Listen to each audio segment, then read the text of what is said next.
"Sir, that girl lived with me at the orphanage," the housekeeper shouted when she saw the portrait in the mansion.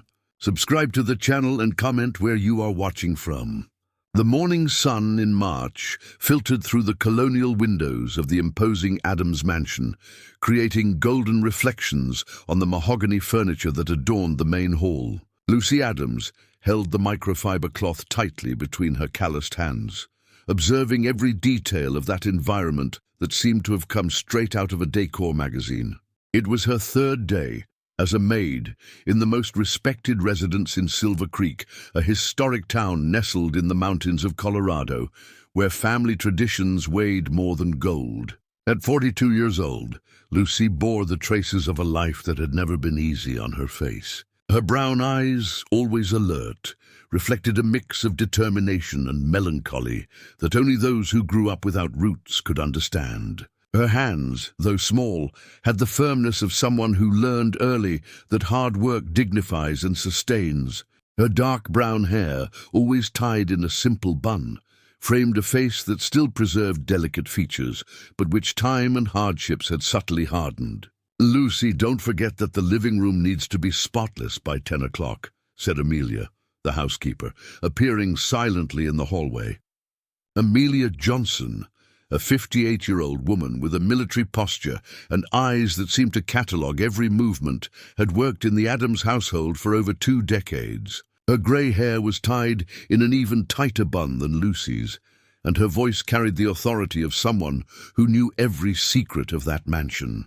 "Of course, Amelia, you can count on me," replied Lucy, accustomed to the strict supervision. There was something about the housekeeper that unsettled her, a way of observing that went beyond mere work verification. It was as if Amelia was constantly evaluating her intentions.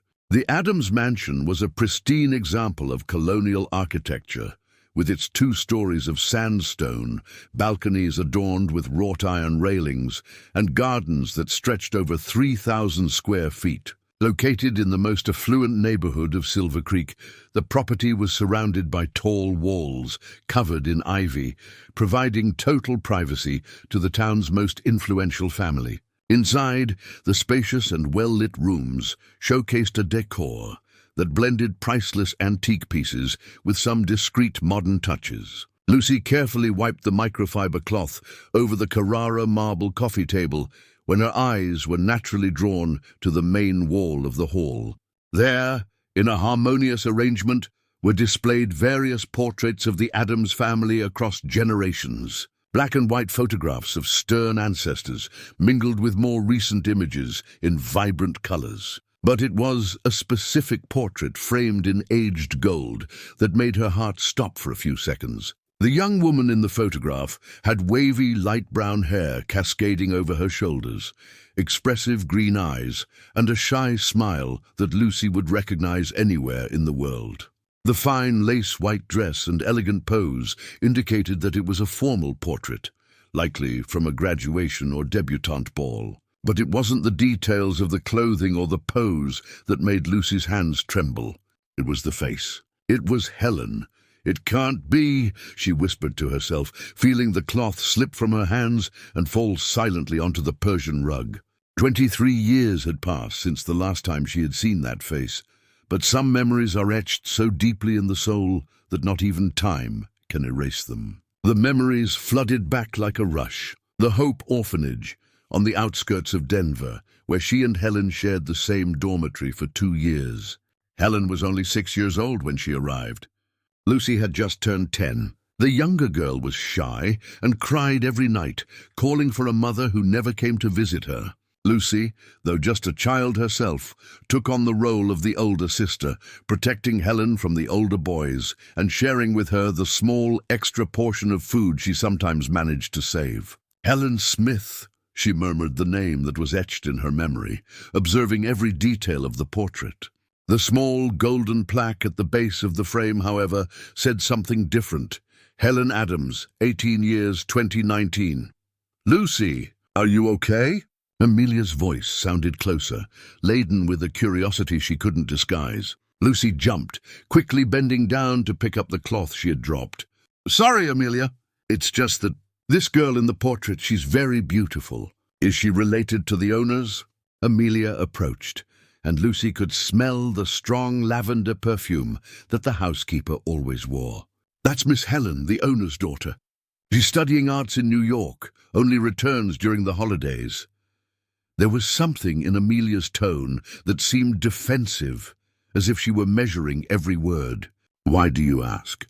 Just curiosity. She has a familiar face, Lucy replied, trying to sound casual as she returned to cleaning the table. But her hands continued to tremble, and she had to make a conscious effort to control her movements. Familiar how? Amelia's question sounded more like an interrogation than casual conversation. Oh, it must be my imagination. Sometimes people remind us of others, right? Lucy forced a smile, but she could feel the housekeeper's penetrating gaze upon her. Amelia remained silent for a few seconds, as if processing the information. Lucy, here in the Adams household we value discretion highly. The family cherishes their privacy, and all staff are expected to respect that. Of course, Amelia. I completely understand, replied Lucy, realizing the underlying message in the housekeeper's words. When Amelia finally left, Lucy allowed herself to look at the portrait again. There was no doubt. It was Helen, her little Helen from the orphanage. But how had an orphan girl become the heir of the most traditional family in town? And why had her last name changed from Smith to Adams? The rest of the morning passed in a haze of confusion and fragmented memories. While folding the bedding in the guest room, Lucy remembered the nights when Helen would wake up crying and how she would comfort her by inventing stories about princesses who found their true families. Ironically, it seemed that at least one of them had found her princess story, even if in a way Lucy couldn't comprehend. During lunch, served in the spacious kitchen by the staff, Lucy tried to subtly extract more information about the family. Otto, the 67-year-old gardener who had tended the property for nearly 30 years, was more talkative than Amelia. The owners are good people, he said while chewing on the homemade bread. Mrs. Carmen is demanding but fair. Dr. Albert works a lot. Sometimes he comes back from the pharmacy only at dawn. And little Helen, oh, she's special. A bit sad sometimes, but she has a heart of gold. Did she grow up here in Silver Creek? Lucy asked, trying to sound uninterested. I don't know the details, but I think she came to the family when she was little. Mrs. Carmen doesn't like to talk much about those past things, replied Otto, lowering his voice. Traditional family, you know how it is. They have their quirks. After lunch, alone in the parlor again, Lucy approached the portrait. Helen's green eyes seemed to look directly at her, as if they also held the memory of those difficult days in the orphanage. A stubborn tear rolled down her face as she whispered, "What happened to you, my little one? How did you end up here?" It was then that Lucy made a decision that would change not only her life, but also the fate of everyone in the Adams mansion. She would uncover the truth, no matter how long it took or what obstacles she encountered along the way. Helen had been like a sister to her, and sisters do not abandon each other, even after more than 2 decades of separation. The bell of the main church in Silver Creek rang 3 o'clock in the afternoon, and the sound echoed through the mansion's gardens as a reminder that some encounters are guided by fate. Lucy wiped her eyes, adjusted her bun, and returned to work, but now with a purpose that went far beyond just keeping the house clean. She had a mission, and nothing and no one would stop her from fulfilling it. The following days unfolded like a delicate dance between curiosity and caution. Lucy had developed a meticulous routine that allowed her to observe every corner of the mansion without raising suspicion. She woke up at 5:30 in her small room at the back of the property, a simple yet comfortable space with a single bed, an antique dresser, and a window overlooking the herb garden tended by Otto. The Adams mansion gradually came to life with the dawn. First, it was Mrs. Carmen who appeared, always at 6 o'clock sharp, descending the main staircase in her embroidered silk slippers. Carmen Adams, at 68 years old, was a woman of medium height, with grey hair always styled in an elegant bun and blue-grey eyes that conveyed a natural authority.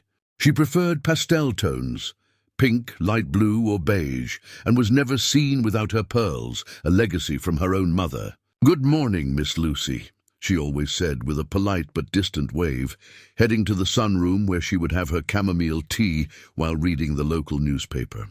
Her voice carried the refined accent typical of traditional Colorado families, each word pronounced with almost aristocratic precision. Dr. Albert Adams was the next to appear, usually at 7 o'clock, already dressed in his impeccably pressed dark suits. At 71 years old, he maintained the upright posture and firm step of someone who built a pharmaceutical empire from scratch. His white hair was always slicked back with gel, and his dark brown eyes behind gold-rimmed glasses revealed a sharp intelligence and constant concern. "Amelia, don't forget that I have the accountant coming at 2 o'clock today," he said, while adjusting his tie in front of the hall mirror. "And please make sure the office is organized." It was during these mornings that Lucy began to notice the first signs that there were many more secrets in that house than she had initially imagined. On the 5th day of work, while vacuuming Dr. Albert's office carpet, she noticed a discrepancy among the displayed portraits. Older family photographs always showed Dr. Albert and Mrs. Carmen with only one small child, Helen. But in one of the photos, partially hidden behind others, there were clearly 2 girls. "Interesting, isn't it?" "Udray," said a male voice behind her. Lucy quickly turned around, turning off the vacuum. Dr. Albert was standing in the office doorway, watching her with an expression she couldn't decipher. "I'm sorry, Doctor. I was just cleaning and—" she began, feeling her face flush. "No need to apologize. It's natural to be curious about the families we work for," he said, approaching the desk and casually shuffling some papers. "Amelia told me you showed interest in Helen." Lucy's heart raced. "She is very beautiful. She reminds me of someone I met a long time ago." Dr. Albert stopped shuffling the papers and looked directly at her. "Someone you met where?" "At the orphanage where I grew up, Doctor." "But it must just be a resemblance," Lucy replied, trying to keep her voice steady. For a few seconds, the silence in the office was so thick that she could hear the ticking of the wall clock. Dr. Albert took off his glasses, carefully cleaned them with a silk handkerchief, and put them back on before speaking. "The world is sometimes smaller than we imagine, isn't it, Miss Lucy?" he finally said. "But the past, well, sometimes the past is better left where it is."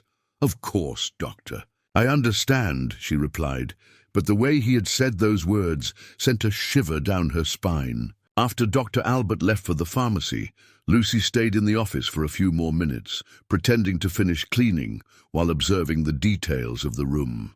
It was an impressive space, with mahogany shelves that reached from floor to ceiling, filled with books on medicine, pharmacology, and business management. The desk, an antique piece made of rosewood, was always meticulously organized, with every document in its proper place. It was then that she noticed something peculiar. Behind the desk was a filing cabinet with several drawers, all properly labeled business correspondence, personal documents, investments, and one that caught her attention, family matters, dead file.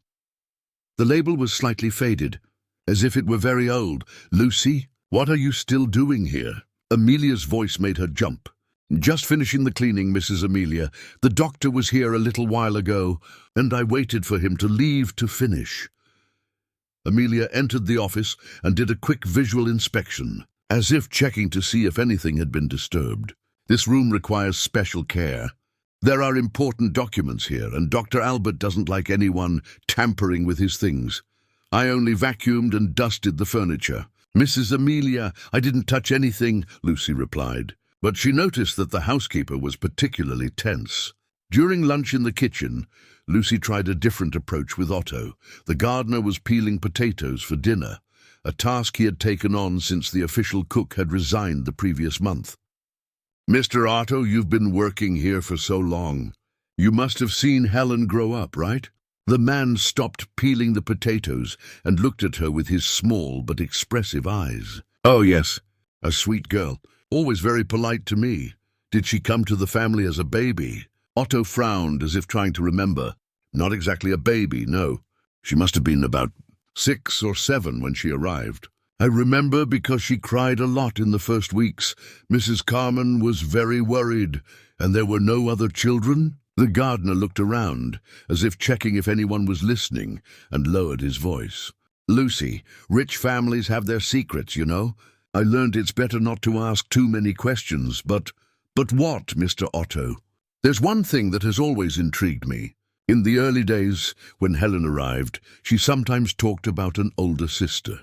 She said she had a sister who took care of her. But when the employers heard, they got a bit uncomfortable and changed the subject. Lucy felt her heart race. An older sister?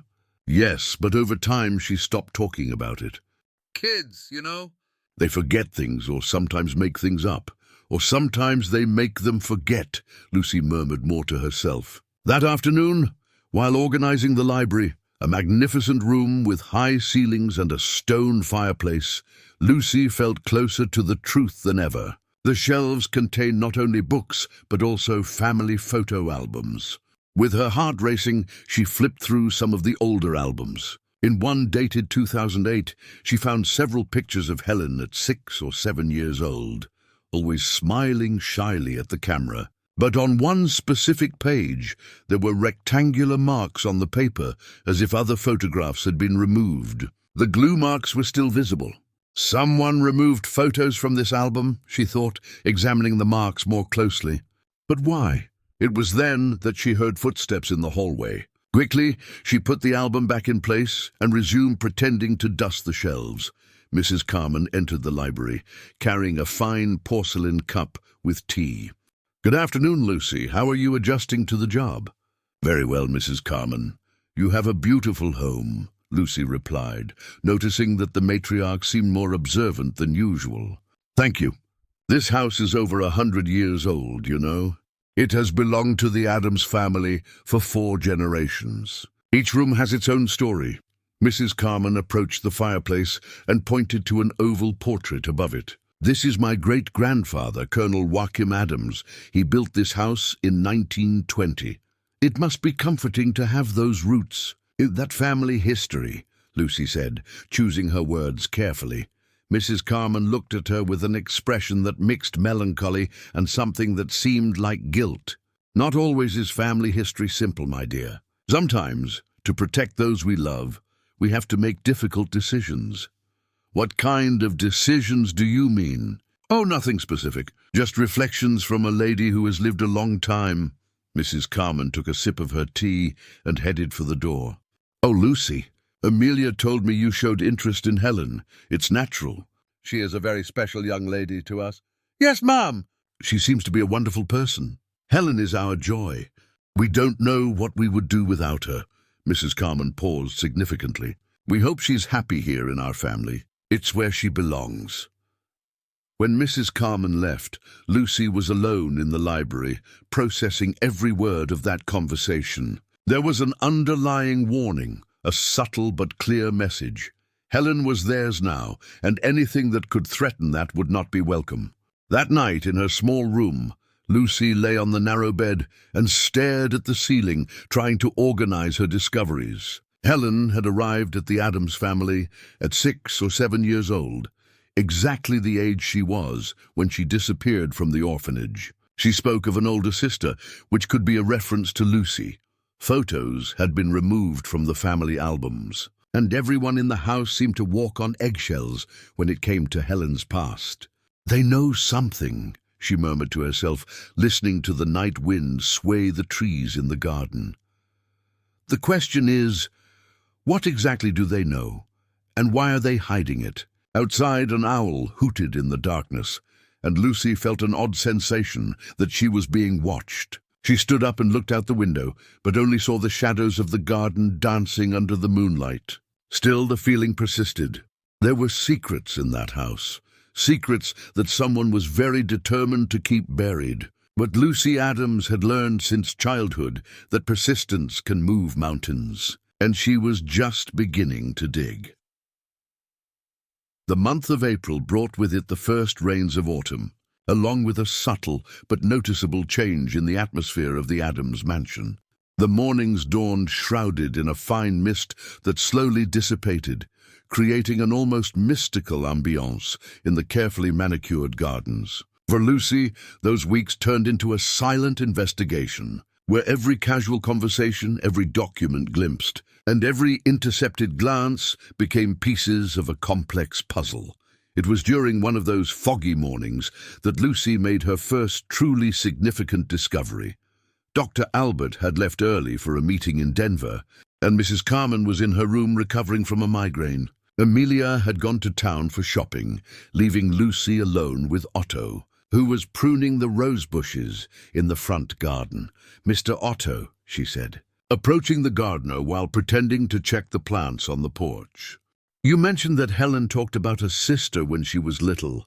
Do you remember any more details?" The man stopped pruning and looked around, making sure they were alone. His calloused fingers nervously toyed with the garden shears. "Miss Lucy, I already told you that rich families have their secrets.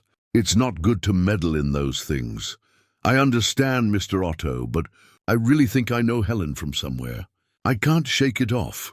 Otto sighed deeply, as if carrying a weight he had long wanted to share with someone. "The girl arrived here very thin, very scared. She cried every night. I remember because my room is right back there," he said, pointing to a small building at the back of the property, "and the sound reached even there." "And what did she say about this sister?" "She said that her sister took care of her, that she shared food with her, that she told stories to help her sleep. One day, I heard her asking Mrs. Carmen when her sister would arrive. The mistress became very upset, said she didn't have a sister, that she now had a new family." Otto shook his head sadly. "A child who loses her family too soon gets a bit confused. New family. So she had another family before the Adams. I don't know the details. I just know she wasn't born here. She came from somewhere, a place that the owners don't like to remember."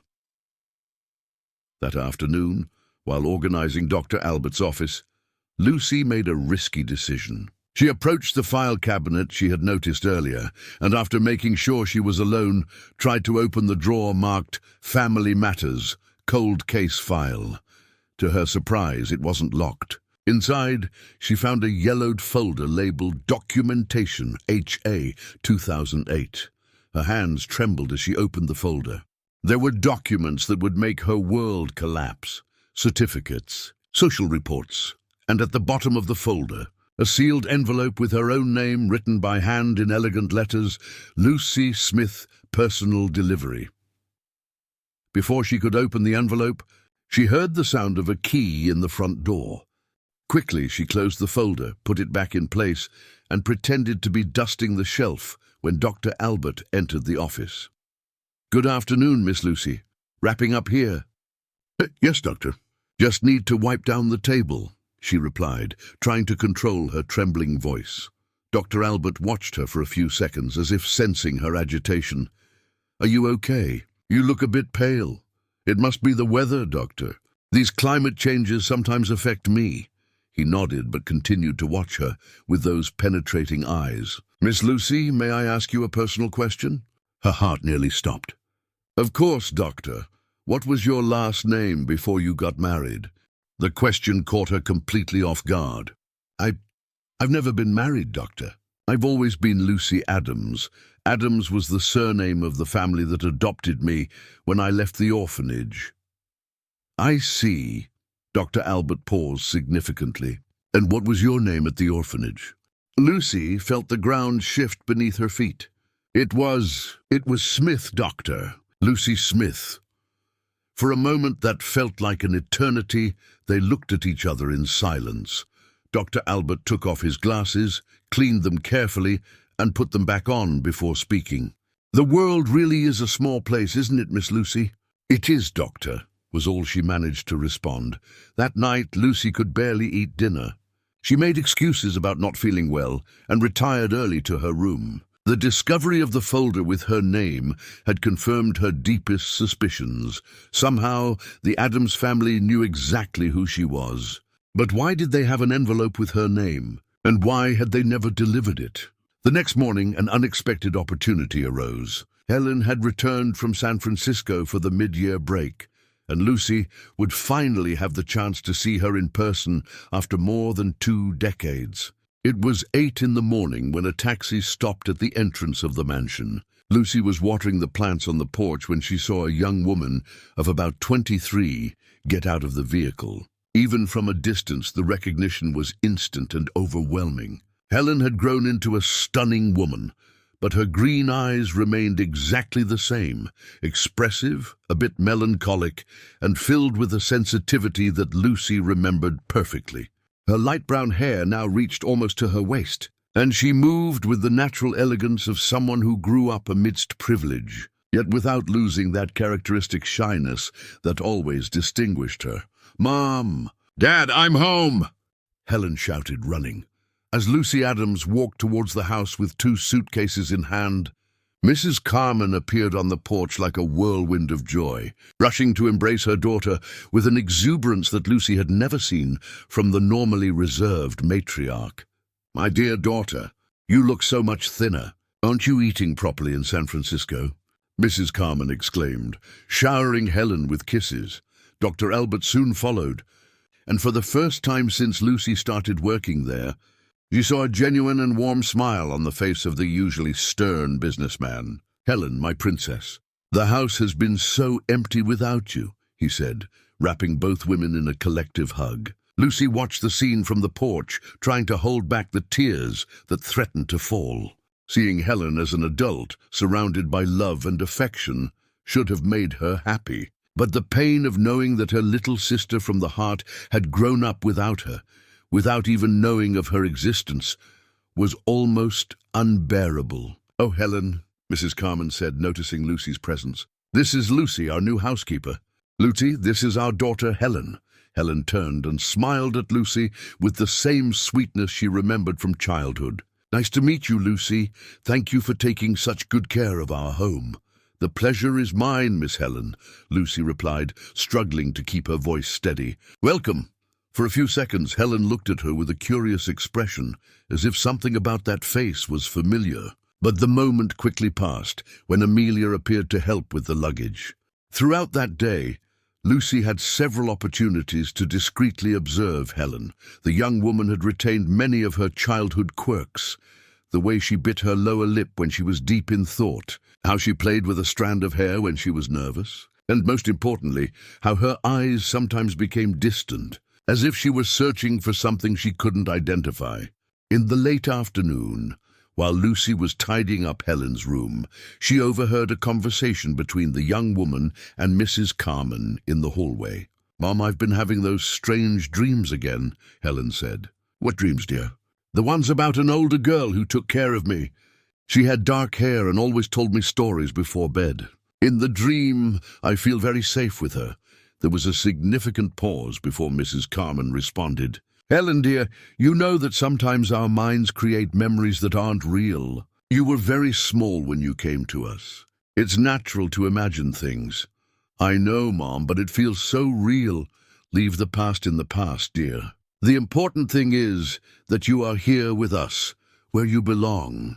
Lucy had to lean against the dresser to keep from fainting. Helen remembered her. Even after all these years, even with all the efforts to erase those memories, a part of Helen still held onto the memory of her older sister. That night, as the family dined in the formal dining room, a setting with a mahogany table for 12, crystal chandeliers, and French tapestries on the walls, Lucy served dinner with trembling hands. It was the first time she had been so close to Helen for an extended period, and every gesture, every word from the young woman transported her back to the orphanage. "Dad," Helen said as she cut into the grilled salmon, "I've been thinking about changing my major. It doesn't fulfill me like I thought it would. What area would you like to switch to?" Dr. Albert asked. "Psychology. I want to understand the human mind better, especially issues related to memory and childhood trauma." Lucy saw Mrs. Carmen and Dr. Albert exchange a meaningful glance. "Helen," Mrs. Carmen said carefully, "why specifically that area?" "I can't explain it well. It's like I have something inside me that I need to understand. Sometimes I feel like there are parts of my life that don't make sense, you know." "Daughter," Dr. Albert intervened. Some chapters of life are better left closed. Not everything we discover brings us peace. Helen looked at her father with a determination that Lucy recognized immediately.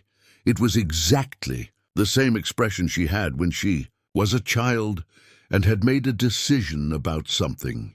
Dad, I need to know who I was before you. Not to diminish the love I feel for you, but to feel complete. The silence that followed was so thick that Lucy could hear her own heart beating. It was at that moment that she realized she was not the only one searching for answers. Helen was also looking for something, for someone, without even knowing what or who she was searching for. When she finished serving and retreated to the kitchen, Lucy leaned against the wall and closed her eyes. Fate had conspired to bring together two sisters who didn't even know they were sisters. But now, more than ever, she was determined to uncover the whole truth, not just for herself, but also for Helen, who clearly carried the same doubts and emptiness that she had felt her entire life. The storm was just beginning, and Lucy knew that before it all ended, many painful truths would come to light. But some truths, no matter how painful, are necessary for the soul to finally find peace. The following 2 weeks unfolded in a growing tension that seemed to hang over the mansion like a persistent fog. Helen had brought with her a different energy, questioning, restless, that disturbed the carefully established routine set by her parents. For Lucy, each day was a silent torture of being so close to her sister from the heart without being able to reveal the truth. The young woman spent hours in the library, researching repressed memory and childhood trauma in psychology books she had brought from San Francisco. Lucy watched her discreetly while cleaning the nearby rooms, noticing how Helen took meticulous notes and underlined specific passages about adoption and emotional bonds in early childhood. "Lucy," Helen said in a soft voice. On a rainy May morning, as Lucy organized the books, she asked, "Can I ask you a personal question?" Lucy's heart raced, but she maintained a serene expression. "Of course, Helen. What do you want to know?" "You grew up in an orphanage, didn't you?" "I heard my parents talking about it." Helen closed the book she was reading, Child Development Psychology, and turned completely towards her. "Yes, I grew up in the Hope Orphanage in Denver," Lucy replied, choosing each word carefully. "What was it like? Do you remember everything clearly?" Lucy noticed an urgency in Helen's voice that went beyond mere academic curiosity. "Some things are clearer than others. Why do you ask?" Helen hesitated for a few seconds, biting her lower lip, that gesture so familiar. "It's just that I also grew up in an orphanage before coming here. But my memories of that time are very confusing. Sometimes I wonder if it's normal to forget so much." Lucy had to lean against the shelf to avoid revealing her emotion. "What kind of memories do you have?" Fragments, mostly. I remember a large dormitory with several beds, bland food, and other children crying at night." Helen paused, looking out the window where the rain created hypnotic patterns on the glass. "But there is one memory that always comes back, an older girl who took care of me. She had dark hair just like yours and always made me feel safe." Lucy had to summon all her willpower not to cry right then. "And what happened to that girl?" "I don't know. One day she just disappeared, or maybe I left. Everything is very confusing." Helen stood up and walked to the window. "My parents say they are just childhood fantasies, that I was disturbed when I got here and invented an older sister to feel less alone." "And do you believe that?" Helen turned around, and Lucy saw tears shining in her green eyes. "I don't know what to believe, but that fantasy feels more real than many other memories I have. Sometimes I wake up crying, feeling like I've lost someone very important." At that moment, Lucy made a decision that would change everything. She could no longer stay silent, while Helen suffered with doubts that she had the power to clarify. "Helen," she said gently, "what if I told you that your memories are not fantasies?" Helen turned quickly, her eyes wide. "What do you mean?" Before Lucy could respond, Amelia appeared at the library door, her expression as serious as a judge about to deliver a verdict. Mrs. Lucy, Mrs. Carman would like to speak with you now. Amelia's tone left no room for questions. Lucy looked at Helen, who seemed confused by the interruption, and followed the housekeeper to Dr. Albert's office, where she found both employers waiting for her. Mrs. Carman was sitting in the leather armchair behind the desk, her hands clasped tightly. Dr. Albert stood by the window, looking out at the garden with a somber expression. "Sit down, Mrs. Lucy," said Mrs. Carman, indicating the chair in front of the desk. Lucy complied, feeling that the moment of truth had come sooner than she expected. "We know who you are," Dr. Albert said bluntly, turning to face her. "We've known since the day you applied to work here." "You knew?" Lucy asked, although deep down she wasn't surprised. "Lucy Smith," Mrs. Carman said, her voice heavy with a mix of sadness and determination. "Born on March 12, 1983, entered the Hope Orphanage in January 1989 at the age of 6. Dormitory mate of Helen Smith, now Helen Adams, between 2005 and 2007.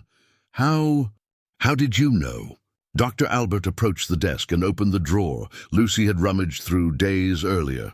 He pulled out the yellowed folder and from within it the sealed envelope with her name. 15 years ago we hired a private investigator to locate you," he said, placing the envelope on the desk.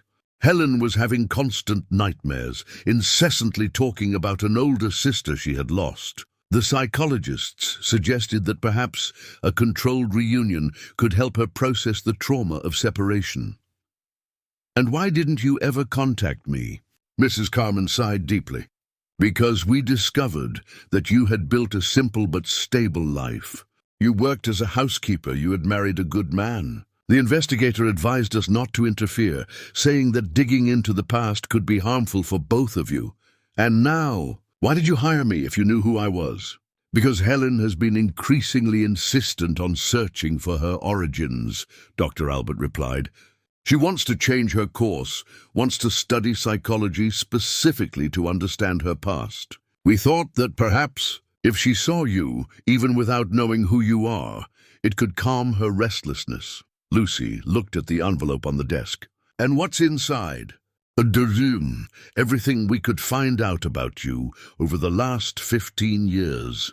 And also a letter we wrote a long time ago explaining our decision to adopt Helen and the reasons we did not seek contact with you."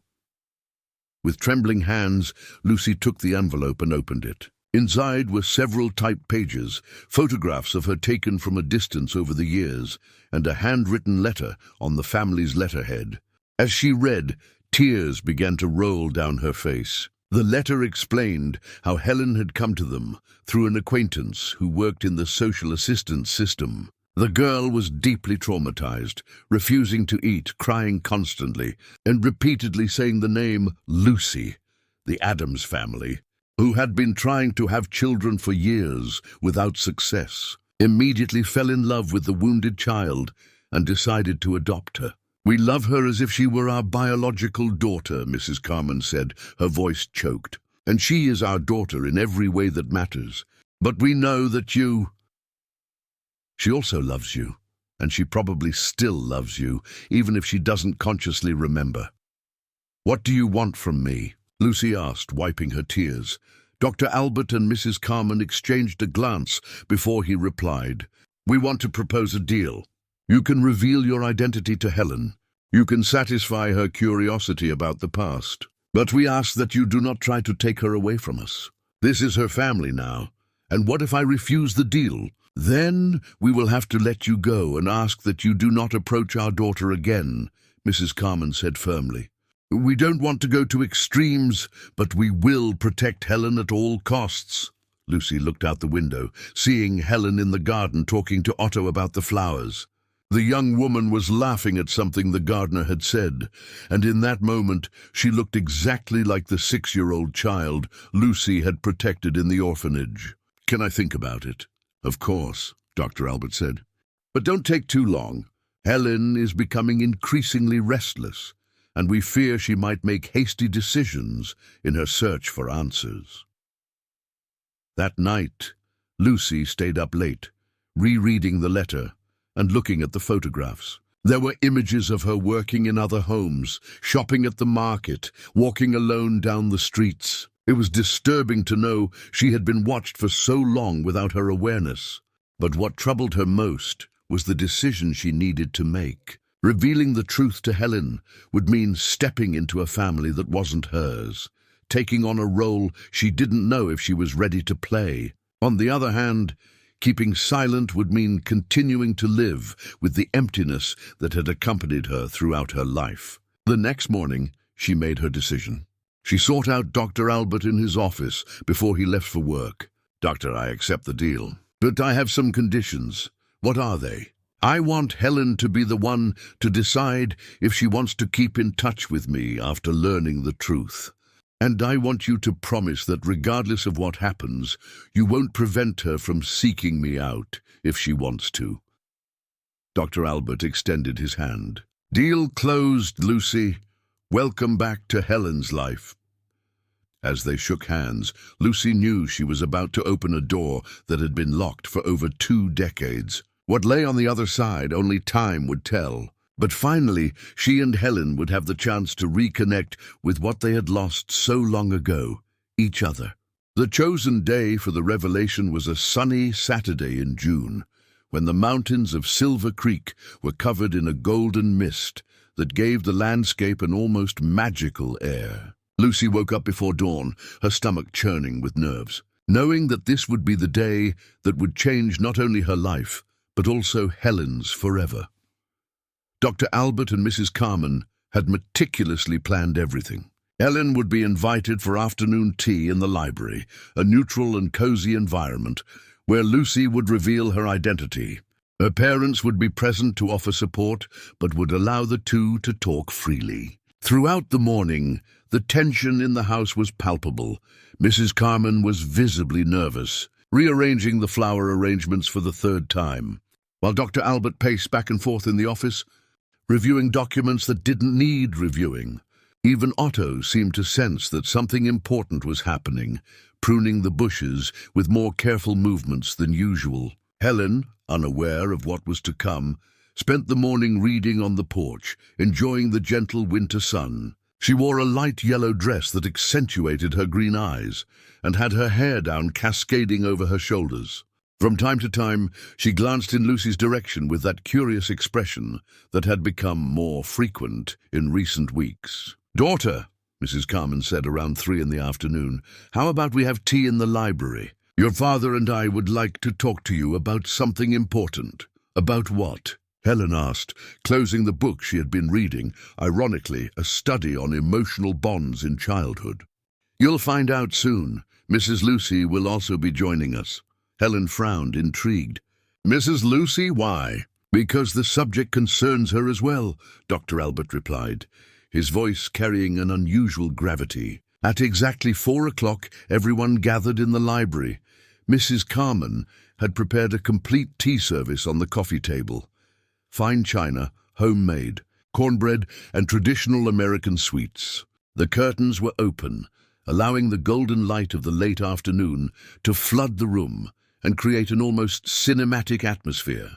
Helen sat in the burgundy velvet armchair, while her parents occupied the 2-seater sofa. Lucy remained standing near the fireplace, her hands trembling slightly as she held a teacup she hadn't even touched. "Helen," Dr. Albert began, his voice softer than usual, "you know that your well-being and happiness have always been our priority.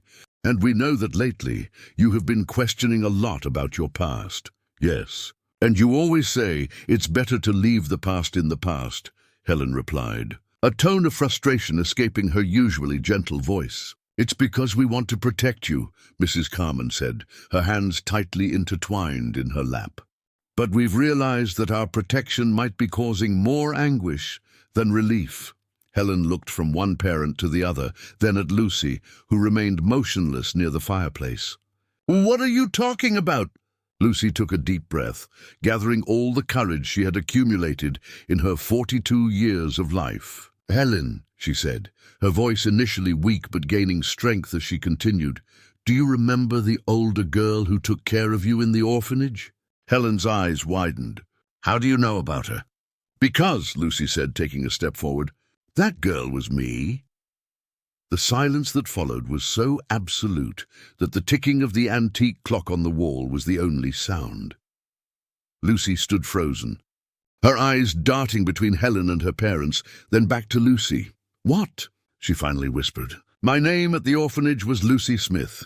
I took care of you in dormitory number 3, bed 17. You always slept with a brown teddy bear that was losing its stuffing, and I used to tell you stories about brave princesses to help you sleep." Helen slowly rose, as if in a trance. "The teddy bear. I remember the teddy bear. And the stories. You told me about a princess who found her lost family. And about a magical kingdom where sisters never separated," Lucy added, tears beginning to roll down her face. "Oh my God," Helen whispered, bringing her hands to her face. "You're real. You really existed. I've always existed, my dear. I never stopped existing. I never stopped thinking about you."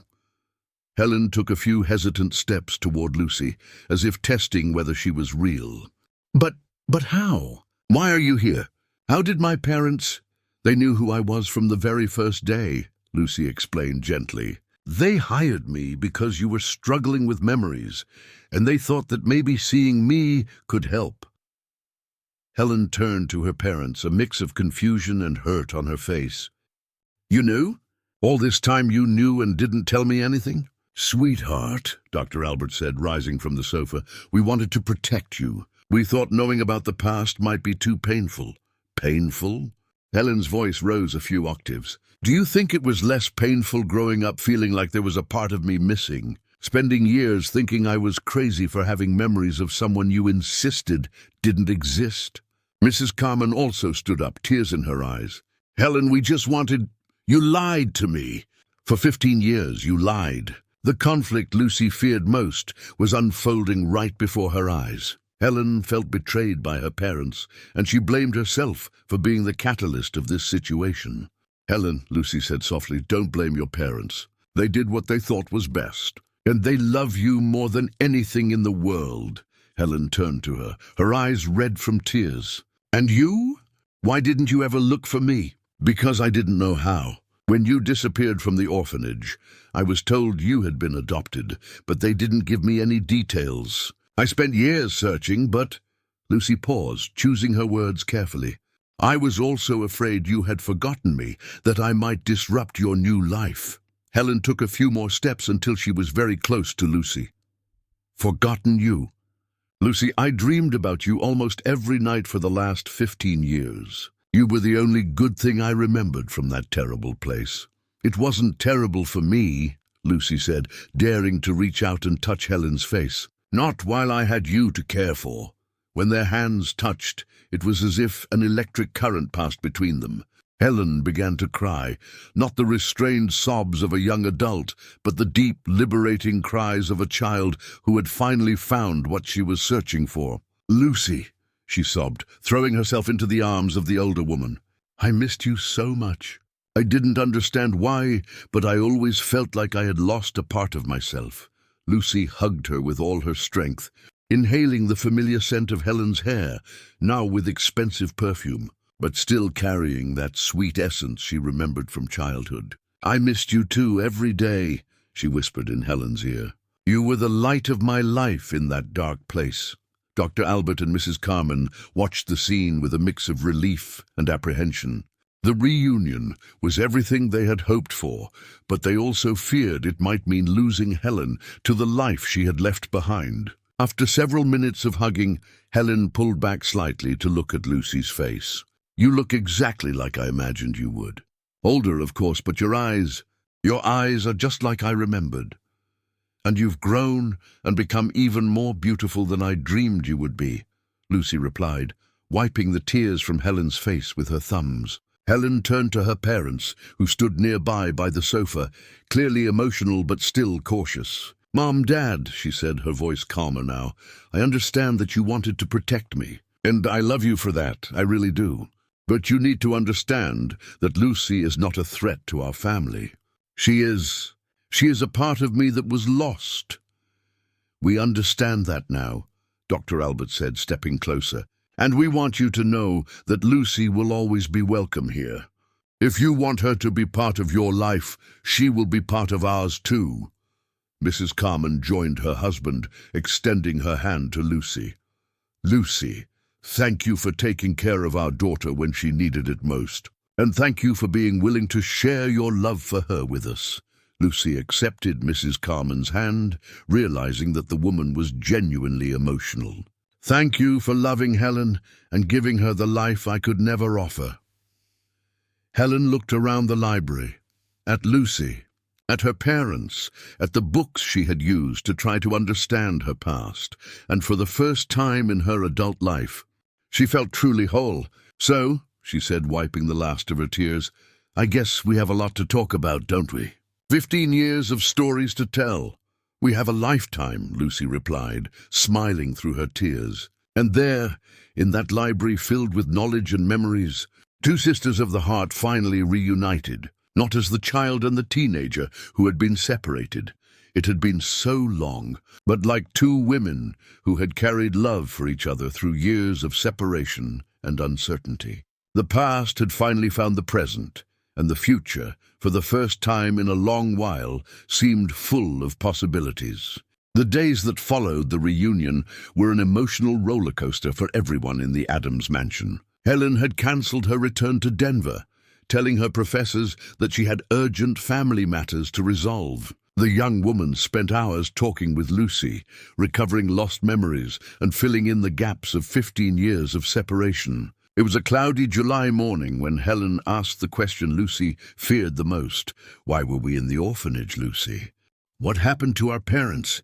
They were sitting in the sunroom, a cozy space filled with tropical plants and a small fountain that created a soothing sound of flowing water. Lucy had prepared chamomile tea, a recipe she learned from the nuns at the orphanage, and Helen nibbled on cheese puffs that Otto had made especially for them. "Helen," Lucy said carefully, "there are things about our past that are difficult to hear." "I need to know," Helen replied determinedly. "I've spent my whole life feeling incomplete. Please don't protect me like my parents did." Lucy sighed deeply, watching the white orchids hanging in pots around them. "We are not biological sisters, Helen. We became sisters in the orphanage." "What do you mean?" "I arrived at the orphanage when I was 6 years old. My mother was very young and involved with drugs. She left me there one night and never came back." Lucy's voice grew softer as she continued. "You arrived 2 years later. You had just turned 6 and were terrified." Helen leaned forward, absorbing every word. "And my biological parents? According to what I was told at the time, your mother died in a car accident. Your father, well, he didn't want to keep you. He took you to the orphanage and signed the abandonment papers." Helen's eyes filled with tears. "He abandoned me?" "Helen, you were a very traumatized child. You didn't talk to anyone, refused to eat, had terrible nightmares. The nuns were worried because you were withering away." Lucy reached out and touched Helen's arm. "That's when I decided you would be my little sister. I started sleeping in the bed next to yours, sharing my food, telling you stories to help you sleep. And it worked. Gradually, yes. You began to trust me, to smile again. We became inseparable. I protected you from the older boys, and you helped me with my homework because you were always smarter than me." Helen wiped the tears rolling down her face. "So when I say I miss you, it's not just nostalgia. It's because you literally saved me, and you saved me too," Lucy replied. "Taking care of you gave me purpose, made me feel like I had value." At that moment, Dr. Albert appeared at the entrance of the sunroom, hesitating before approaching. "Sorry to interrupt, but—" "Helen, I need to talk to both of you." Helen dried her face with the back of her hand. "About what, Dad?" "About how you came to our family, and about some decisions we made at the time." Dr. Albert sat down in one of the wicker chairs, his hands trembling slightly, something Lucy had never noticed before. "Helen, you were not adopted through official channels." "What do you mean?" Helen asked, her voice laced with a new tension. "At the time, I had a friend who worked in social services. He knew that Carmen and I had been trying to have children for years, without success. When you arrived at the orphanage, he called us. He said there was a girl who desperately needed a family. Lucy felt a chill in her stomach. Doctor, are you saying that... I'm saying the adoption was informal, accelerated. We didn't follow all the legal protocols. Dr. Albert took off his glasses and nervously cleaned them. We paid some fees, made some donations, and Helen came to our home. You bought me? Helen asked, her voice barely above a whisper. No, it wasn't like that. We just facilitated the process. We wanted to avoid the bureaucracy that could take years. Lucy stood up abruptly, indignation taking over her. And me? What happened to me in that facilitation? Dr. Albert hesitated before answering. The social services friend said it would be better to separate you two, that Helen would adapt more easily to her new family if she didn't have ties to the past. Ties? Lucy exploded. I was the only family she had. I was the person who made her feel safe. Lucy, please try to understand. We didn't know how strong the bond was between you. We thought we were young, that you would forget each other naturally. Helen stood up too, walking over to the fountain in the center of the garden. So you knew I had someone important in the orphanage and still decided to separate me from that person. We thought we were doing what was best for you, Dr. Albert said, his voice heavy with regret. The best? Helen turned to face him, her eyes shining with anger. Dad, I spent 15 years feeling like I lost a part of my soul. I had nightmares, anxiety, a constant feeling that something was wrong with me. Is that the best? Lucy approached Helen, placing a protective hand on her shoulder. Helen, don't blame your parents. They couldn't have known. No, Lucy. Helen gently pulled away. I need to process this. I need to understand how people who say they love me could make such a cruel decision. Dr. Albert stood up, clearly distressed. Helen, sweetheart, we love you more than anything. Every decision we made was with your happiness in mind.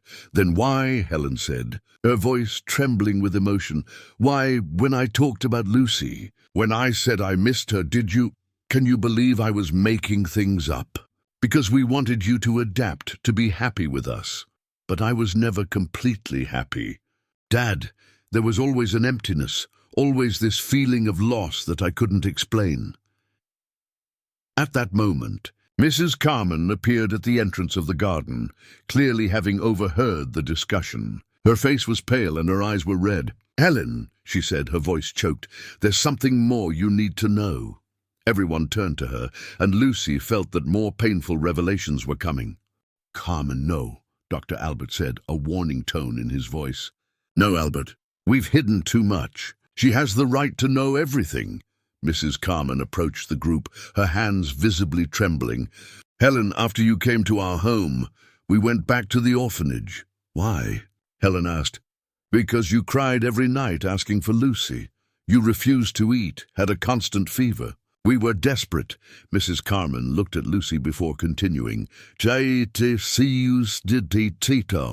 We went to the orphanage to try to better understand your relationship with her, maybe even consider adopting her too. Lucy felt the world spin around her. You went looking for me? Yes, Mrs. Carmen whispered. But when we got there, we found out that you had run away the week before. I ran away? According to the headmistress, you disappeared one night.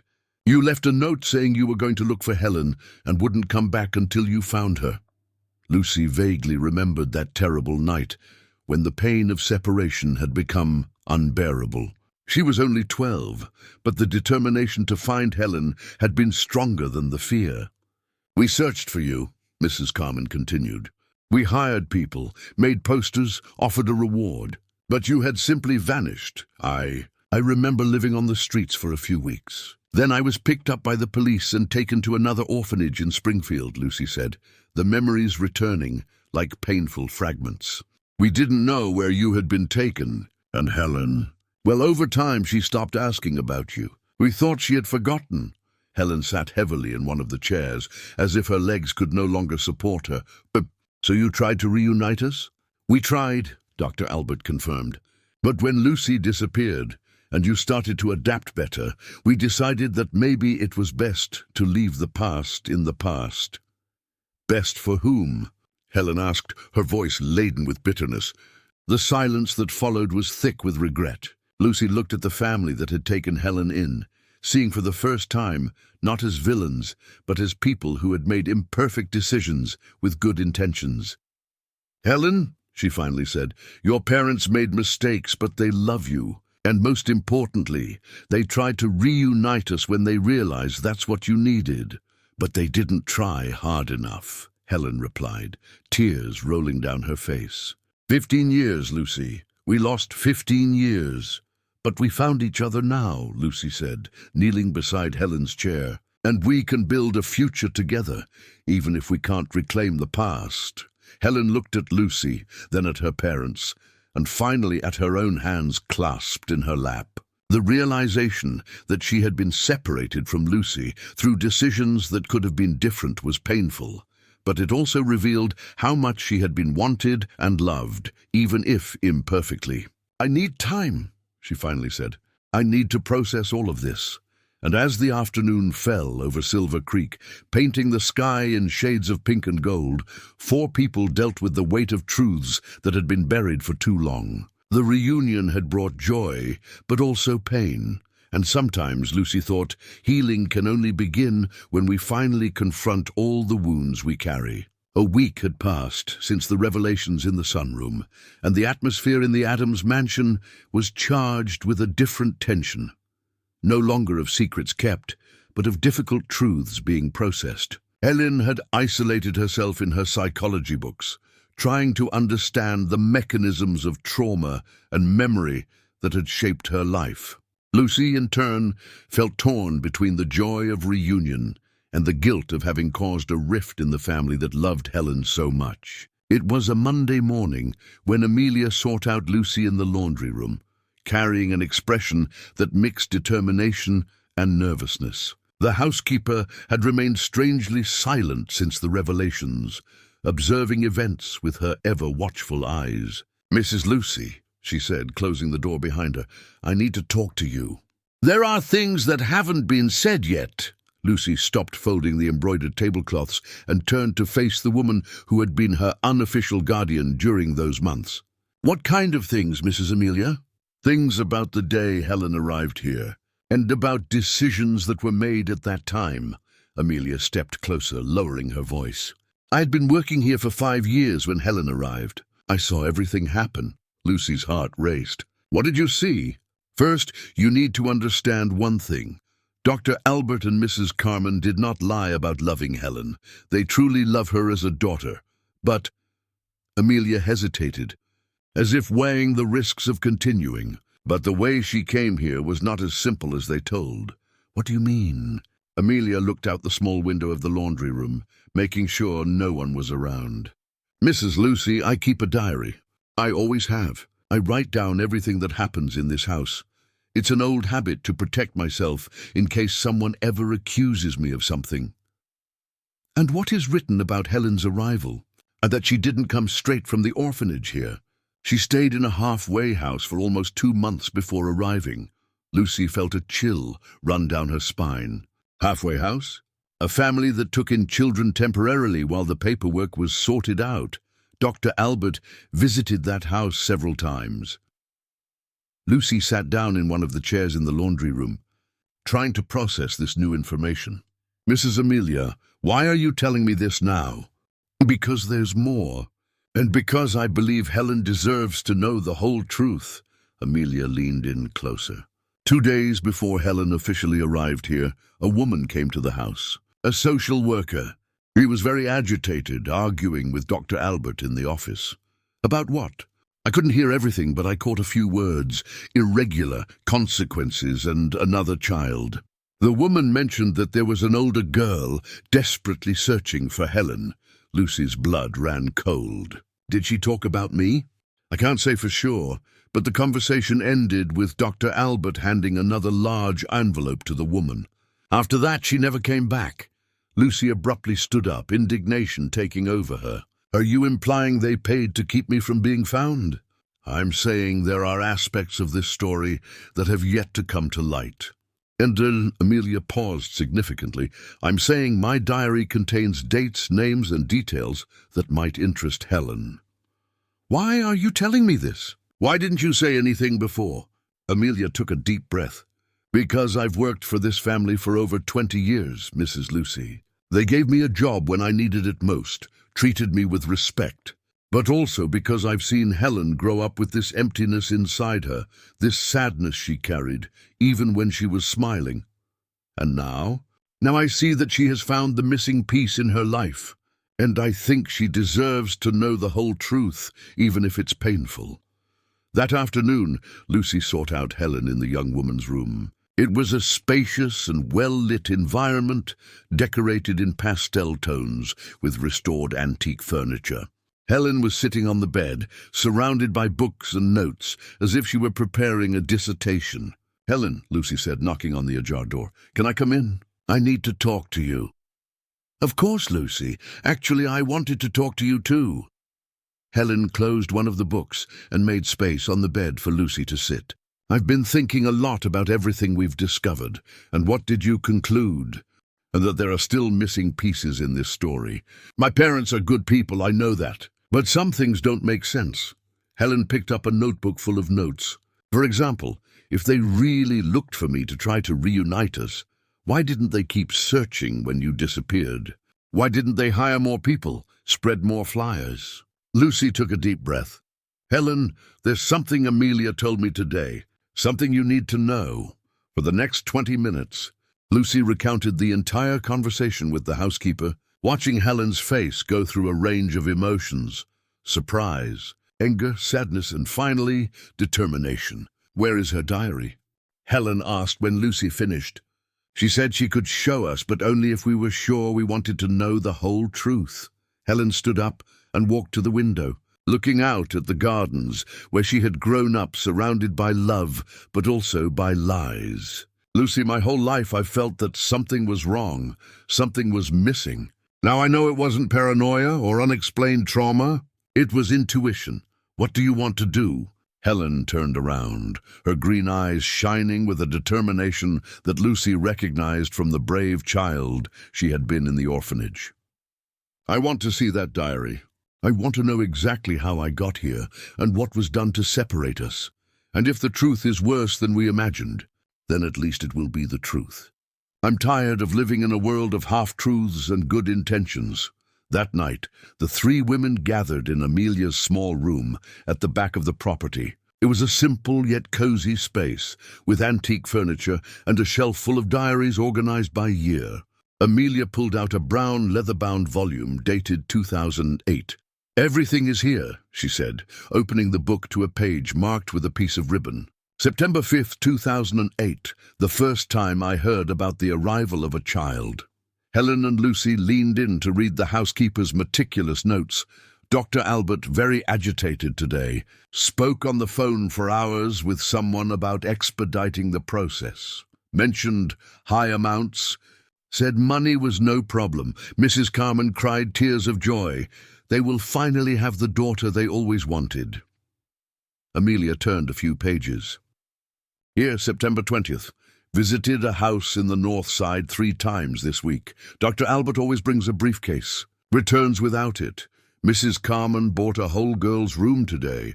Bed, clothes, toys. She's ecstatic." "And here," Amelia said, reaching the entry that interested them most, October 10th. "Social worker came today. Very agitated. I overheard a discussion in the office. She was saying there was another child looking. That the situation was very irregular," Dr. Albert interrupted, saying that some problems are solved with adequate investment. The woman left with a large envelope. Looking disturbed, Helen squeezed Lucy's hand tightly. "They paid for you not to find me." "It seems so," Lucy replied, her voice heavy with sadness. Amelia continued reading. October 12th. Helen arrived today. Beautiful girl, but very scared. Asked several times about Lucy. Mrs. Carmen said Lucy was a thing of the past. Dr. Albert burned some papers in the office fireplace. "Burned papers?" Helen asked. "Probably documents that could compromise them," Amelia replied. "But there's one last entry you need to see. October 15th, Helen won't stop crying. Won't eat, won't sleep. Mrs. Carmen is desperate. Dr. Albert said they might have to resolve the situation with the other girl definitively. I didn't like the tone of his voice. Lucy felt a chill run down her spine. What did he mean? What does that mean? I don't know, Amelia replied. But in the next entry, October 18th, I noted that he received a call confirming that the problem had been transferred far away and would cause no more disruptions. Transferred far away, Helen murmured. Lucy, was that when you were taken to the orphanage in Springfield? It was around that time, yes. Helen gently closed the diary and remained silent for several minutes. When she finally spoke, her voice was calm, but filled with a cold anger. They didn't just facilitate my adoption.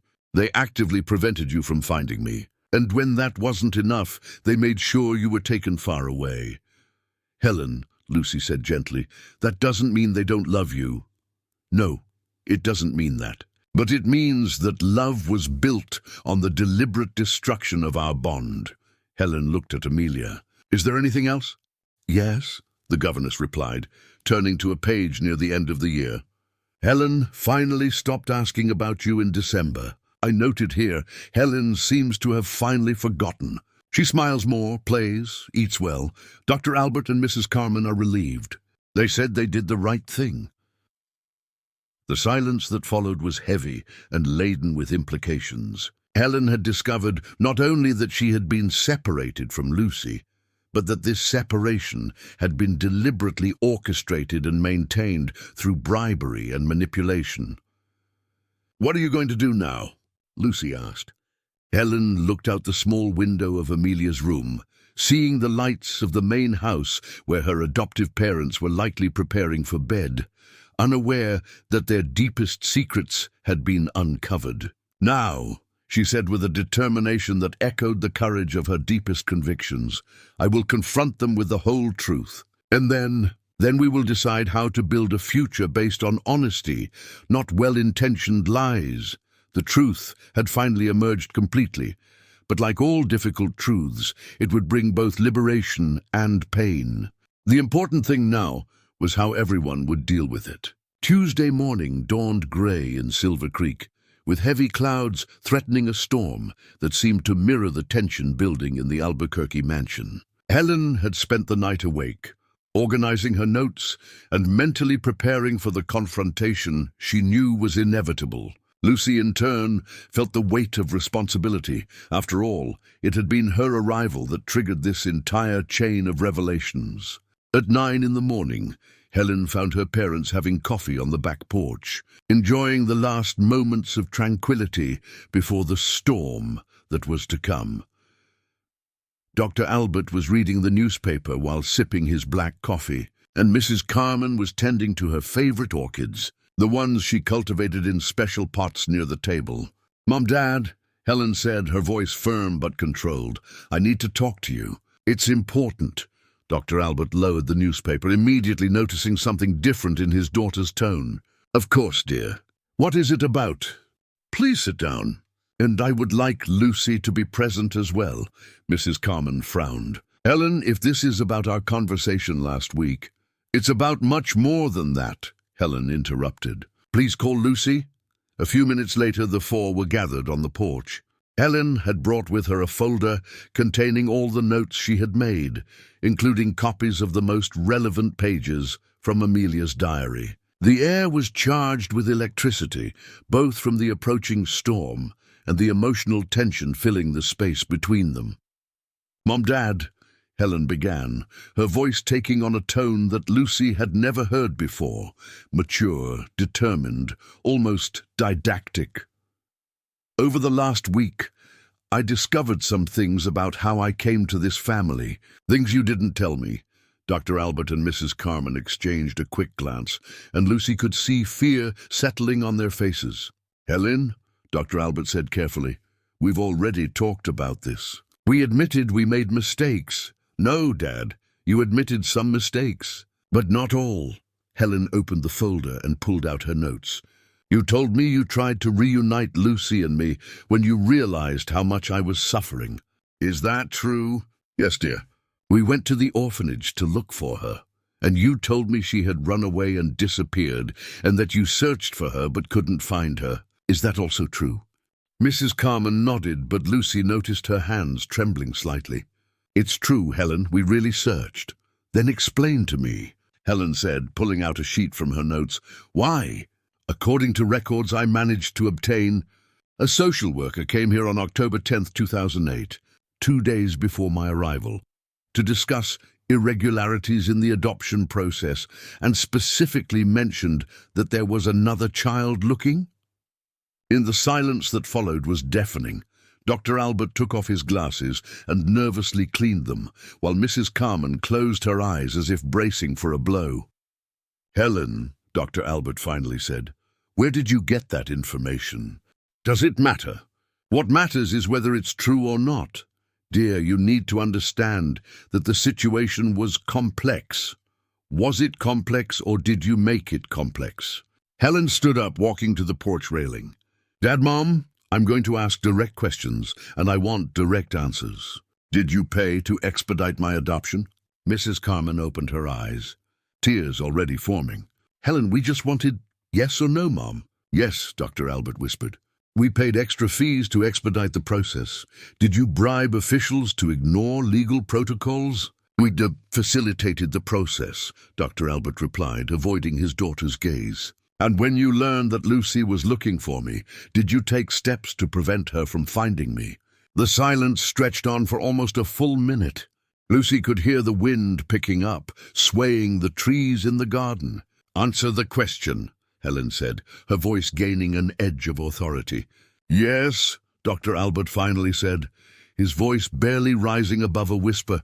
"We ensured that she was going to be transferred to a more distant institution." Lucy felt as if she had been punched in the stomach. Even suspecting it, hearing the confirmation was devastating. "You bought my separation from Lucy," said Helen, not as a question but as a statement of fact. "Helen, dear, you need to understand the context," Mrs. Carmen began. "What context, Mom?" "What context justifies paying to separate two children who loved each other like sisters?" "The context that we had already fallen in love with you." Dr. Albert exploded, rising from his chair.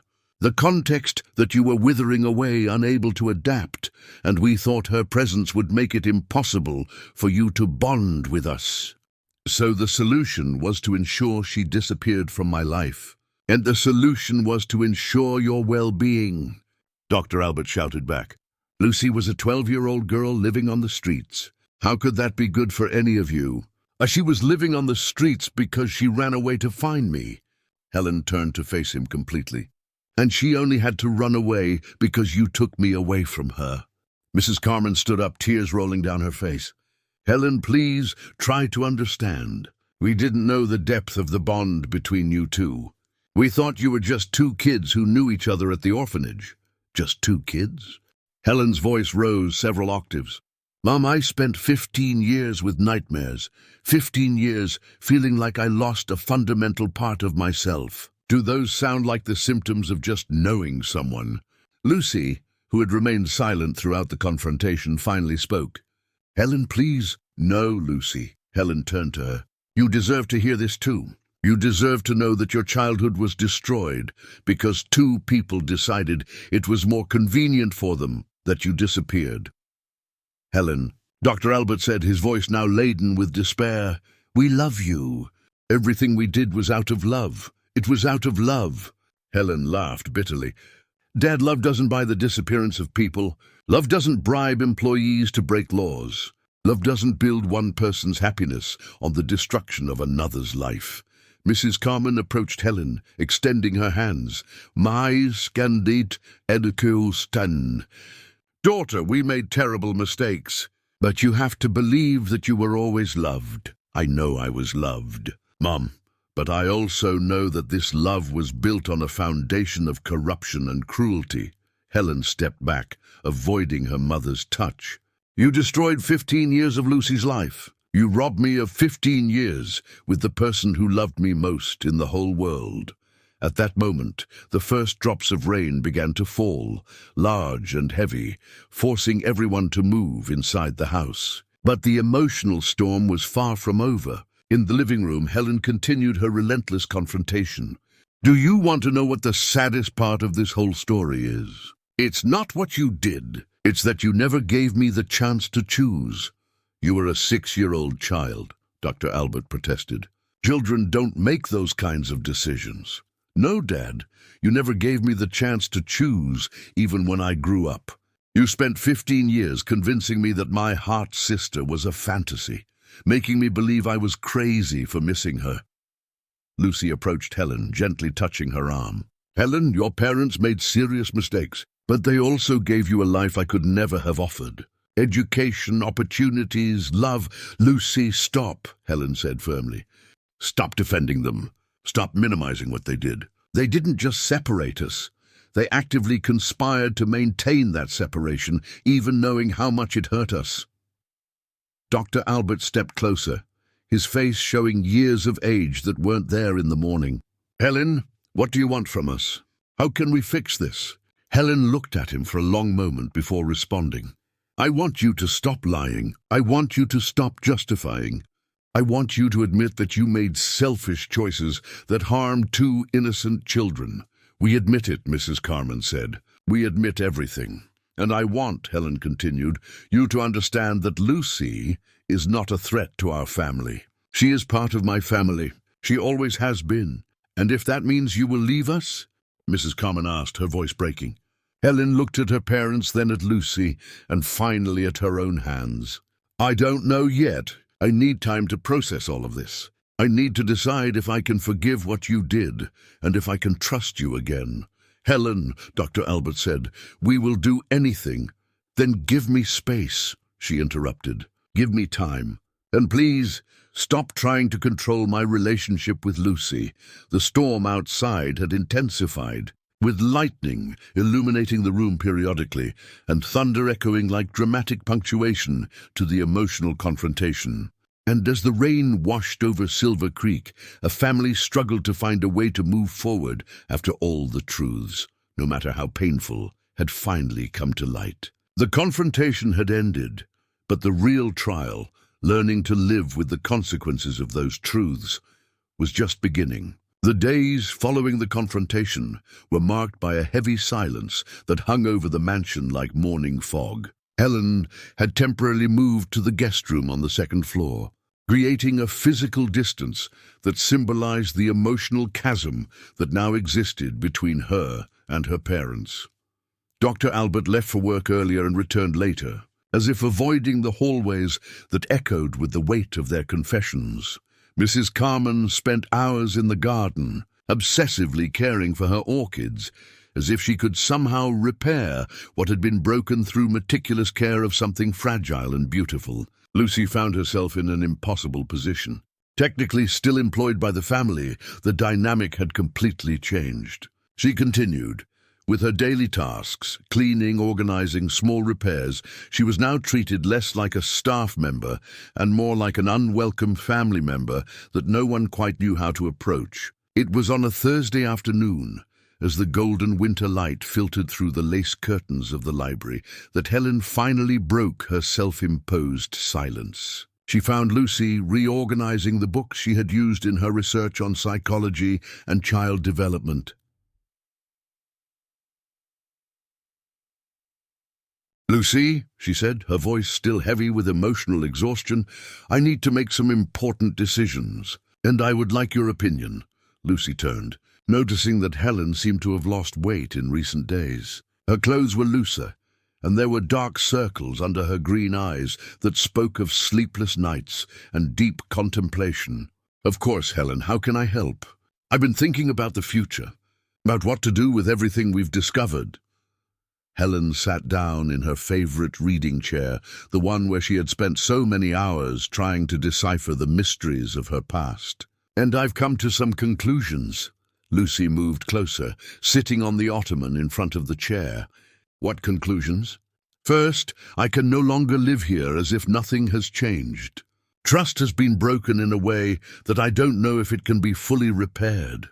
Lucy's heart ached. Helen, your parents make terrible mistakes, but they truly love you. I know they love me, but I also know that this love has limits. They were willing to destroy their lives to protect their happiness with me. Helen paused, looking out the window where Otto was mechanically pruning the rose bushes. That is not unconditional love, Lucy. It's possessive love. And what is the second conclusion? That I need to build my own life based on my own choices. I can no longer be the daughter they shaped to fit their expectations. Lucy felt a mix of pride and concern. What does that mean practically? It means I'm going back to New York, but not to finish my arts degree. I'm transferring to psychology, as I've always wanted. And it means, Helen hesitated for a moment, that I would like you to come with me. With me? Lucy almost choked on the words. Lucy, I've spent my whole life feeling incomplete. Now I know why. You are my family, my sister at heart. I don't want to spend another day of my life away from you. Tears began to form in Lucy's eyes. Helen, I don't know if I can do that. Your life is in New York, you have education, opportunities. I'm just a domestic worker with no formal education. You are the person who saved me when I was 6 years old, Helen said firmly. You are the person who taught me what true love is. And you are intelligent, observant, and strong in a way that I hope to be one day. But how would that work? I don't have money to support myself in New York. Helen has a considerable trust fund, a voice came from the door. They turned to see Dr. Albert standing at the entrance of the library, his expression a mix of resignation and sadness. Dad, Helen said, her voice taking on a defensive tone. How long have you been there? Long enough to hear your plans. He entered the library, his hands clasped behind his back. And I came here to say that you have our support. Support? Helen frowned, clearly suspecting some trap. Helen, your mother and I have spent the last few days talking. A lot, and we have come to some conclusions of our own. Dr. Albert approached, but kept a respectful distance. The first is that you are right. We made terrible choices based on selfishness and fear. Dad, let me finish, please. He took a deep breath before continuing. The second is that you deserve to live your life based on your own choices, not our expectations. And the third is that Lucy is not a threat to our family. She has always been a part of it, even when we didn't recognize it. Lucy and Helen exchanged a surprised glance. What are you proposing? Helen asked cautiously. We are proposing that you go to New York with our blessing and our financial support. Helen, your trust fund is available. You can use it as you wish. And Lucy, he turned to her, we would like to fund your education as well. If you want to finish high school, take a technical course, or even apply to college, we will pay. Lucy was speechless. Doctor, I can't accept this. Why not? Dr. Albert asked. We owe this to you. We owe 15 years of education, of opportunities, of life that you lost because of us. That won't change what you did, Helen said, but her voice had lost the aggressive edge of recent days. No, it won't, but maybe it's a start to repair some of the damage. Dr. Albert sat down in the chair in front of the two women. Helen, I lost you once making decisions based on fear. I won't lose you again by making the same mistake. Mrs. Carmen appeared at the library door, carrying a tray with tea and homemade cookies. Her eyes were red, but there was a serene determination on her face. May I join the conversation? She asked. Helen nodded, and Mrs. Carmen entered, placing the tray on the side table. Girls, she said, sitting on the arm of Dr. Albert's chair, I want you to know that we have spent the last few days revisiting every decision we made 15 years ago. And you are right, they were wrong decisions made for the wrong reasons. Mom, Helen began, but Mrs. Carmen gently raised her hand. Let me speak, daughter. I want you to know that whether you go to New York or stay here, our home will always be your home. Both of you. She looked directly at Lucy. Lucy, I want to formally apologize, not just for what we did in the past, but for how we treated you since you arrived here. You have always been welcome in this family, and I regret that it took us so long to recognize this. Mrs. Carmen, Lucy began, but her voice faltered. And I want you to know, Mrs. Carmen continued, that we understand you need to build your own life together. We stole 15 years from you, The least we can do is ensure you have all the support possible for the next 15. Helen stood up and walked to the window, looking out at the garden where she had grown up. If we went to New York, she said slowly, wouldn't you try to control us? Wouldn't you try to dictate how we should live? No, Dr. Albert replied firmly. Our only condition is that you keep in touch, that you come to visit us whenever you want, that you let us know you are okay, and that you allow us to be part of your lives to the extent that you feel comfortable, added Mrs. Carman. Helen turned to Lucy. What do you think? Lucy looked at the young woman who had been her responsibility and her joy, then at the parents who had made terrible mistakes but were genuinely trying to make amends. I think, she said slowly, that 15 years is a long time to hold a grudge. And I think we all deserve a second chance. So would you come with me to New York? If that's what you really want, Helen, I would go anywhere with you. Helen smiled, the first genuine smile Lucy had seen on her face since the confrontation. Then it's decided. We're going to New York. Together. Dr. Albert and Mrs. Carman stood up, and for the first time in days, they approached Helen without hesitation.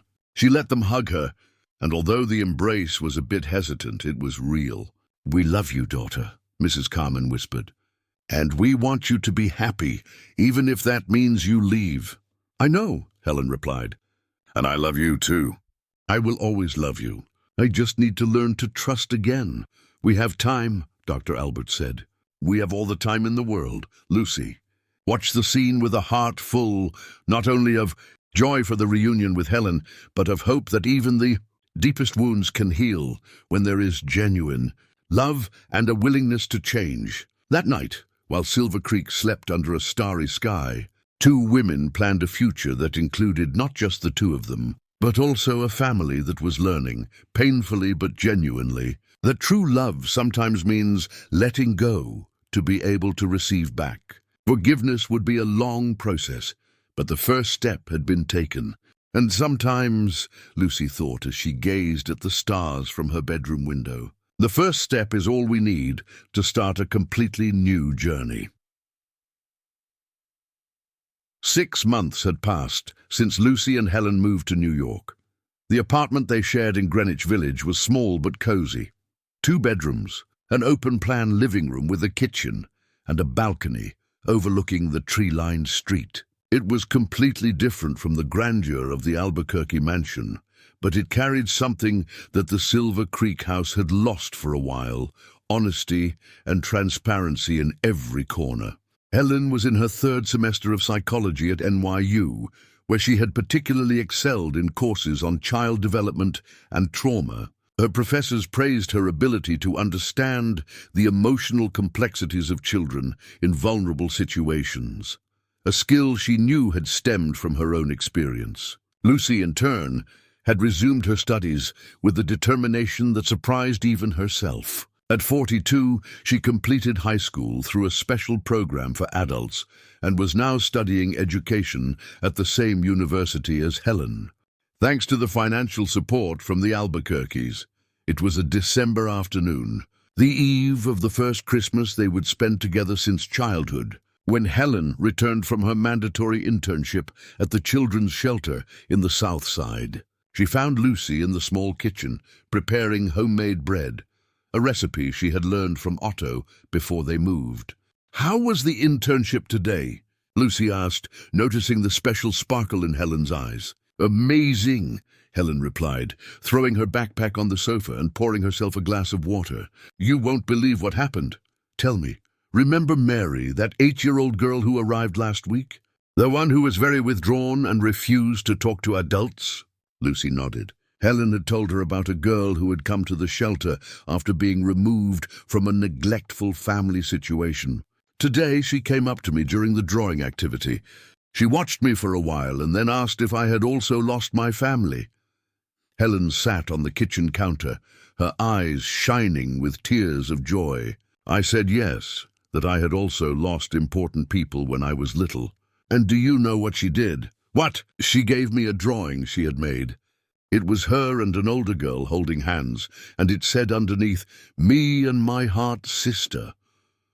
Lucy stopped kneading the bread dough, moved.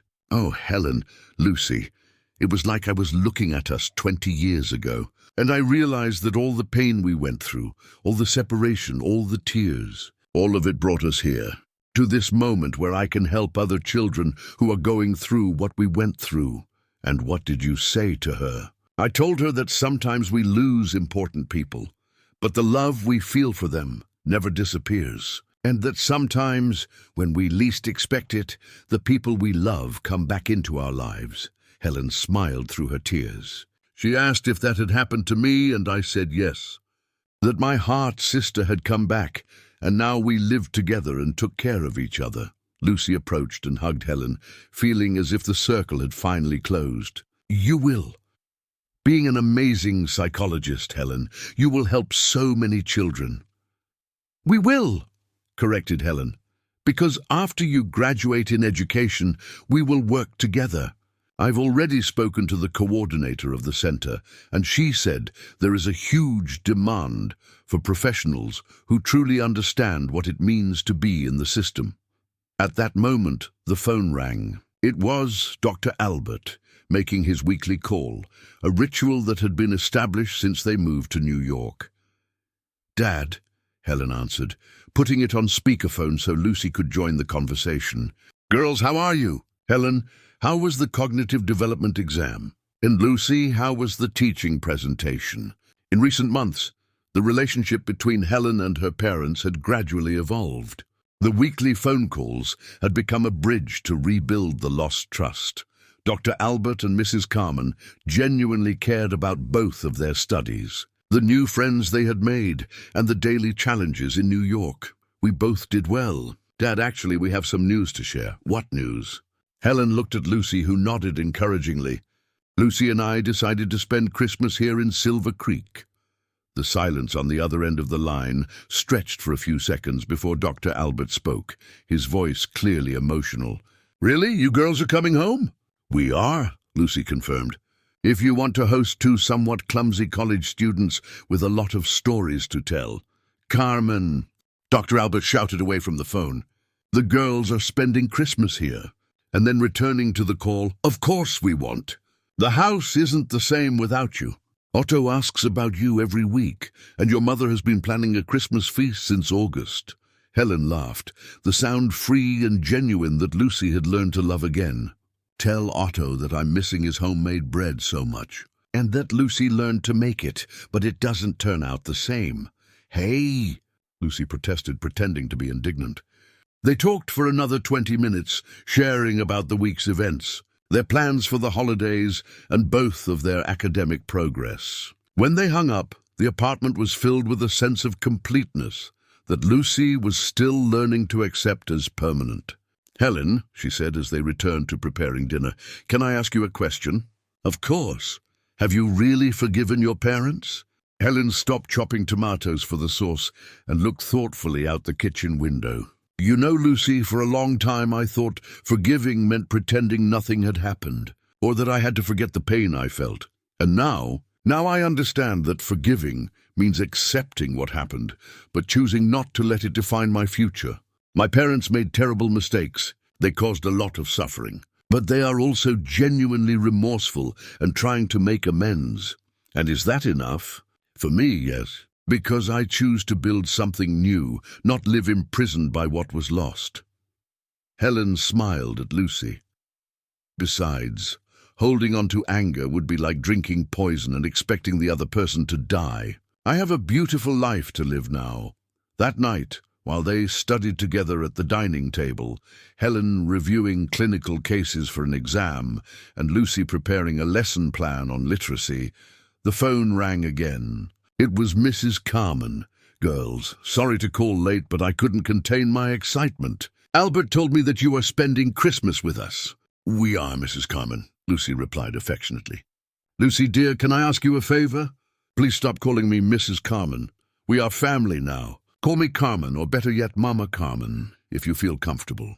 Lucy felt her eyes fill with tears. In all her 42 years, she had never had anyone want her as a daughter. I would really like that, Mama Carmen. And Helen, Mrs. Carmen continued, her voice also choked with emotion, I want you to know that your mother here is very proud of both of you, of how you have built a beautiful life together, of how you are studying and growing. You are both extraordinary women. We learned from the best, Helen replied, looking at Lucy. After they hung up, the two sat in silence for a few moments, absorbing the magnitude of the journey they had traveled. From two orphaned children separated by fear and selfishness, they had become two educated, determined women, united by a love that had survived decades of separation. Lucy, Helen finally said, do you remember the stories you used to tell me to fall asleep at the orphanage? I remember, about brave princesses and magical kingdoms, and about sisters who never separated, no matter what happened. I remember that too. Helen smiled, closing her study book and getting up to hug Lucy. I think our story has always been a fairy tale, even when it didn't seem like it.